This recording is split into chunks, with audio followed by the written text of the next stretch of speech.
सब लोग जयकार करेंगे।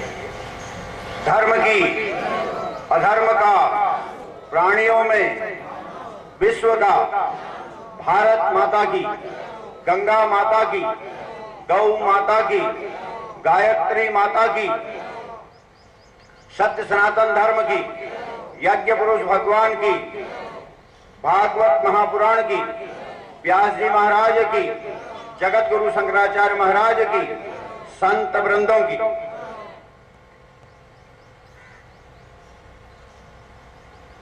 एक पत्र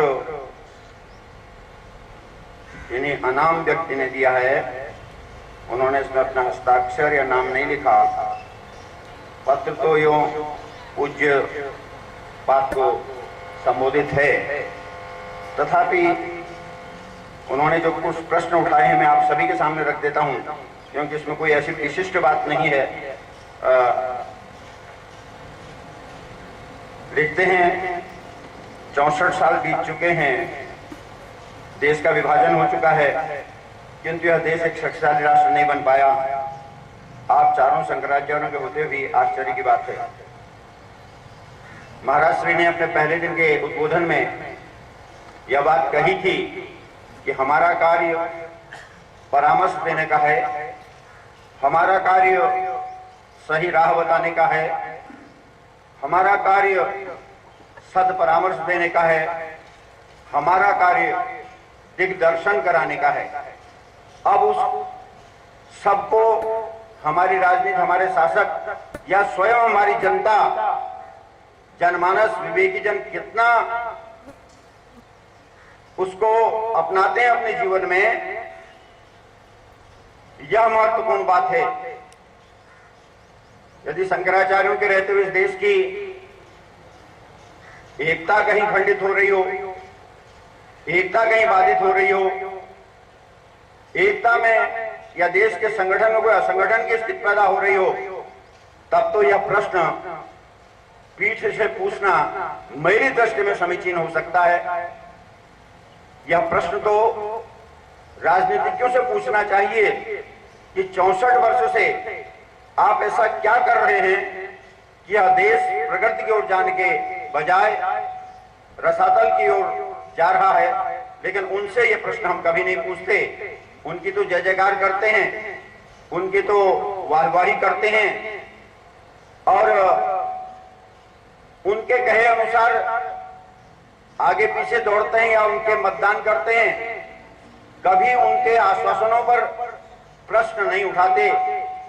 तो हमारा तो ऐसा विचार है कि इसके लिए शंकराचार्य पद पर विराजमान पूज्य संत कहां इस प्रश्न से प्रश्नवाचित होते हैं। एक और प्रश्न है कि कृपया तमिल, मराठी आदि ठाकरे जैसे राष्ट्रीय भावनाओं के विचार पर चिंतन करें, भारतीय राष्ट्रीय स्वरूप प्रदान करें। आज 10 बार राजनीतिक दल फैल रहे हैं, इन्हें एकता प्रदान की जानी चाहिए। भाषा कभी भी किसी समाज की प्रकृति में बाधक नहीं होती। भाषा कभी भी किसी समाज में असंगठन की स्थिति पैदा नहीं करती। भाषा तो अभिव्यक्ति का एक माध्यम है और मैं तो कहता हूं गूंगे की एक भाषा होती है, वह गूंगा भी अपनी शारीरिक भाषा से अपने मंतव्य को अपने स्नेही जनों तक, अपने परिचित जनों तक, अपने समाज के सामने रखता है। तो भाषा इसमें कहीं राष्ट्र की एकता में बाधा करती है ऐसा नहीं है, बल्कि राष्ट्र की एकता को फिर यदि अदृढ़ता की ओर, असुरक्षा की ओर, अस्थिरता की ओर यदि कोई चीज ले जाती है तो वही कर्णधार जो राजनीति कर रहे हैं। इसका उत्तर भी लगभग पहले ही प्रश्न के उत्तर की तरह है। और वैसे भी यह भारत विविधता का देश है। आज से ही नहीं, बहुत अतीत काल से ये भाषाएं इस भारतवर्ष में व्याप्त रही हैं। लेकिन भाषाओं को जब राजनीतिक रूप दे दिया जाता है तब वो राजनीतिक रूप उस भाषा की राजनीति करते हैं। अन्यथा तो जो सामान्य जनमानस है वो तमिलनाडु से चल के बद्रीनाथ के दर्शन करने आता है, वो बद्रीनाथ का क्षेत्र का रहने वाला रामेश्वर के दर्शन करने जाता है, इस पे कहां बाधा उत्पन्न होती है? तो यह तो हमारे केवल विचार का प्रश्न है। एक और प्रश्न उठाया है कि घर घर में बच्चे राष्ट्रीयता की भावना की आवश्यकता है ताकि चीन से कह सकें कि हमारा अक्साई चेन खाली करो, अरुणाचल की ओर नजर मत डालो, आपके नेहरू जवाहरलाल को धोखा देकर तिब्बत हत्या लिया और नेहरू तुम्हें खाली करके यहां से चले गए। किसी धर्माधिकारी ने, किसी धर्मध्वजा ने, किसी भी धर्म के रक्षक पोषक ने इस देश में आज तक ये स्वीकार नहीं किया है कि कैलाश मानसरोवर भारत का भाग नहीं था।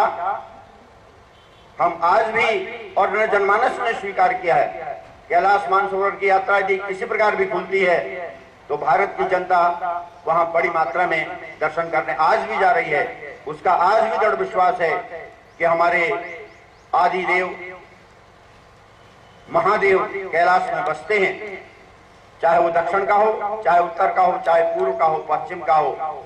यदि अक्साई चेन या फिर तिब्बत ही कहिए या फिर अरुणाचल प्रदेश, इस प्रश्न जो उठाया जा रहा है, या फिर इस देश में राजनीति की ही कमजोरी है जिसने हमेशा समर्पण की नीति के अनुसार काम किया।